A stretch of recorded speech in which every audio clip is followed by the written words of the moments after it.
Hello, Aaron. How are you today?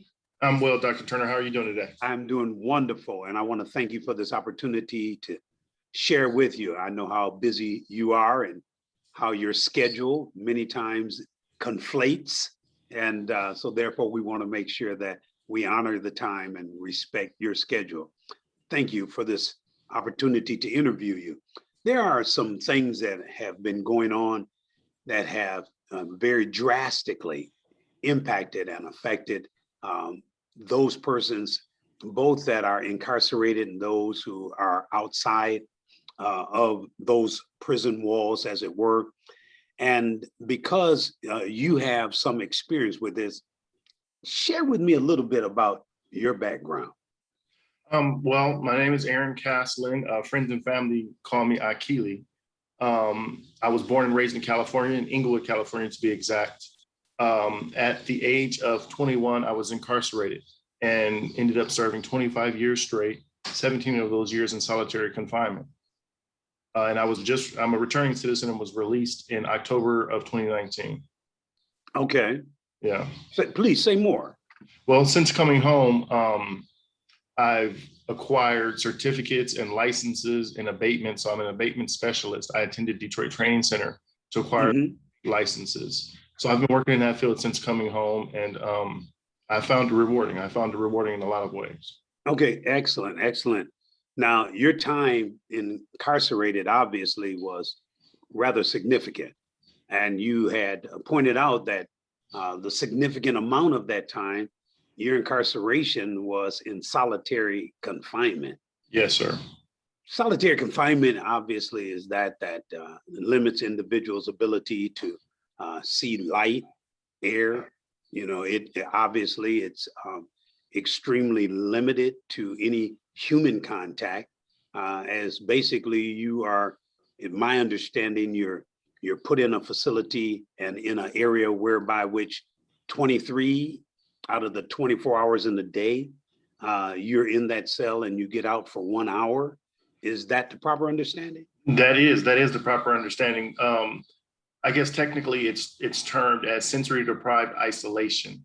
So you have limited contact. I think for 10 of those 17 years, I lived in one pod, as we call them, or housing unit with 8 other men. So those were the persons that I was able to see besides guards for those 10 years. Then I was transferred to another cell. They created, actually in California, where I'm from, I served my time in Pelican Bay State Prison. Where I'm from, they actually created what we call a SHU, security housing unit, or solitary confinement unit within the solitary confinement unit. And what they did was they came up with a campaign called the Suppression Campaign. This campaign was designed to limit all outside contact by the guard. Right. So the only persons we would have contact with were the guards. So at that point, this was in 2009. At that point, they moved us from the general solitary confinement, which is already isolating and deprivation, and a sense of deprivation. And they moved us to a super solitary confinement in which we had absolutely no contact. We couldn't receive mail. We were monitored 24 hours a day. So yeah, your understanding is exactly correct. It's really heart-wrenching and devastating, mentally devastating. That would seem to be the understatement of the millennium, my friend. I can't even begin to imagine how dehumanizing it is from the first perspective.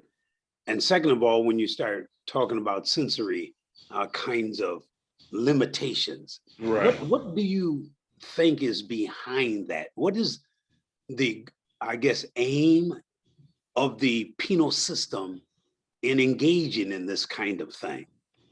In California, where I served my time, particularly, the idea of staff was to limit persons who had any social, cultural, or political influence with other entities. That California is a very politicized state, and our reflect that, being a microcosm of the macrocosm, they reflect that politic. And so you have a general population. I'm an African American man. So you have a general population of African American men who are going about the business of politicizing other prisoners. Our goal was to turn prisoners from a criminal mentality into a revolutionary or a social mentality, and to we studied culture, we studied history, and we tried to upgrade and elevate our thought processes into something that was more relevant and could serve our community. And so once the prison staff saw that you were about that mindset, they began the process of isolating you under the guise of gang involvement. Mm-hmm. The way that it works in California is you would be accused of some type of gang activity. At that point, the staff, they have a special unit of staff called the security, called the SSU or ISU, Institutional Security Unit. And what they go about the process of what they call validating you. So they find points of reference, contact with other inmates, influence upon inmates and other things to separate you from the general population. So their basic goal was to stop any form of leadership or any form of educating one another. Really, I mean, to be honest with you, really their goal is to keep us in a criminal mentality. Mm-hmm. So they saw education as a threat to their system, but those that engaged it saw education as really their liberation. So despite the confines of that particular domicile in which they were living, they were able to live beyond that and not be limited by bars and walls. Is that correct? Absolutely. One of the slogans that the older gentlemen who I was blessed to be around used to say quite frequently was we were attempting to turn the cell block into a classroom. Okay. And turn the penitentiary into a university. Okay. Educate to liberate. Mm-hmm. Mm-hmm. No, and I could see that. And where most people on the outside of the penal institution would see that as something totally constructive, healthy, and beneficial for community, obviously they interpreted completely the opposite. Yeah, absolutely. And one of the reasons why is because one of the first things that you learn is law, and you learn how to keep yourself in the courts of law. So we constantly put forth lawsuits to change the rules and regulations to try to defend ourselves against unjust rules within the prison system, and also most of our convictions. Okay. Which is a direct threat to a system that survives off of recidivism. Right. Convictions, right? The problem of prison is inmates. We have inmates who are liberating themselves through education and learning how to defend themselves in the courts of law. That's a threat. That's a threat to your bottom line and your profit margin. Sure it is. Be transparent. Yeah, and nobody wants anyone to mess with their money. Exactly. Yeah, I get that, my friend, indeed. Well, you were experiencing a lot of different things that were counterproductive to the development of your own life. Some of these you were conscious and aware of, others you were made aware of as a result of your experiences. Absolutely. Can you speak to that a little bit? Coming home, and it really took me by surprise. I thought I was well prepared to come home. Coming home, things had, as I stated earlier, initially coming home, I entered Detroit Training Center and began the process of educating myself and getting my license, my state licenses in abatement, and which is lead removal, asbestos removal, and moved into that career. So for the first 6 months, things were really going well. I was on the surface a success model for a returning citizen. But what I wasn't dealing with and what I didn't understand and really understand how to deal with was internally. Okay. A lot of anxiety, depression. I was having sleeping problems, having nightmares. The trauma of prison was reoccurring inside of me, as on the surface, I was appearing to be successful. One of the main issues was what's euphemistically called the prison mentality. You're hyper vigilant 24/7. Okay. And so everything feels like a threat. Going into a store especially in my case, having been sensory deprived for so long, going into a grocery store with the amount of persons there, or even the amount of choices on the shelves in a grocery store, in the aisles, would cause a huge amount of anxiety and angst. And those I didn't understand how to deal with. And so as a result of that, I found the undercurrent starting to take over the surface life, and the anxiety built to a point where I really didn't know how to deal with it. Mhm. And so that transitioned into me learning more about what I now know is clinically called post-incarceration syndrome, which is an actual mental health condition. Can I ask you to go into that a little bit further for me? Sure. Post-incarceration syndrome, as I understand it, is a mental health condition, and it's a cluster of 5 different maladies. One being institutionalized personality trait, another being antisocial personality trait. You have substance use disorder, PTSD. I'm sure a lot of people are familiar with PTSD, and as well you have social sensory deprivation syndrome. And these stem from the oppressive and depressive, traumatic, often violent prison experience. I see. Yeah, and the way that they manifested in my life is as I was unable to cope with or to understand what I was feeling on the inside and the angst and anxiety, depressions and things that I was feeling, I made the fatal mistake of turning to substance use. Okay. Which is one of the mental health. One of the, sure. Use disorder. And it was an effort to self-medicate. Sure. From my understanding, you go through stages. One of the stages is isolating. So having spent so much time in isolation, my response to this malady, to what I was experiencing on the inside, was to isolate myself.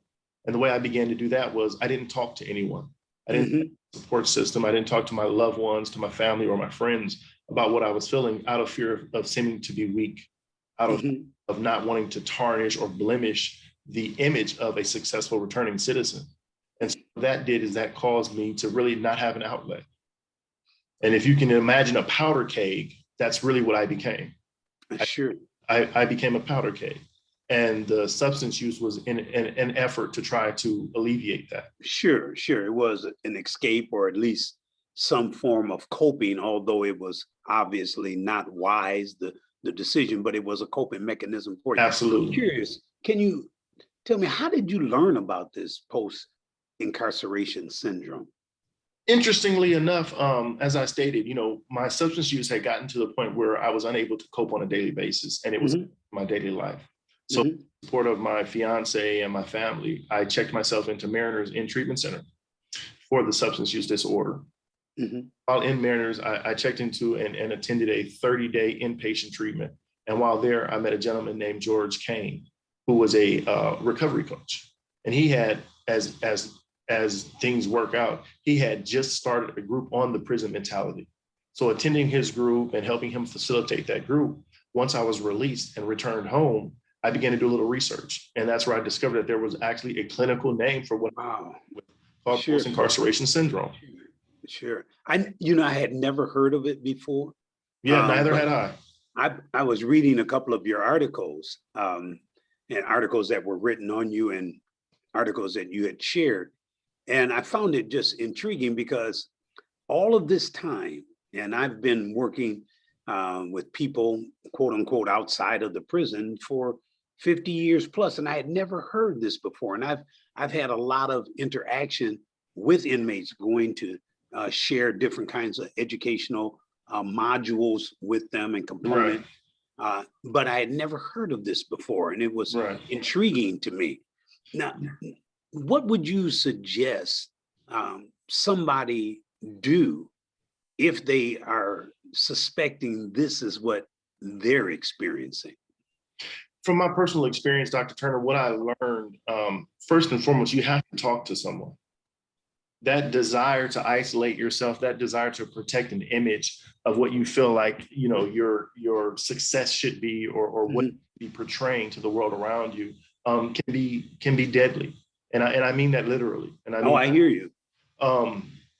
So my first suggestion, and what I found that works for me, and it's the reason why I am suggesting it, is to talk to people. If you have love, you can talk to. And if you don't, one thing that I also have done is I've sought out the help of a psychologist. Okay. So I have a psychologist who I see once a month, and I also have treatment counselors and the love and support of my family, whom I use as my support system. So the first thing is to talk to someone and express how you're feeling. Don't allow the anxiety or the fear of what you feel like you should be presenting to the world to override the good common sense to just talk about what's going on with yourself.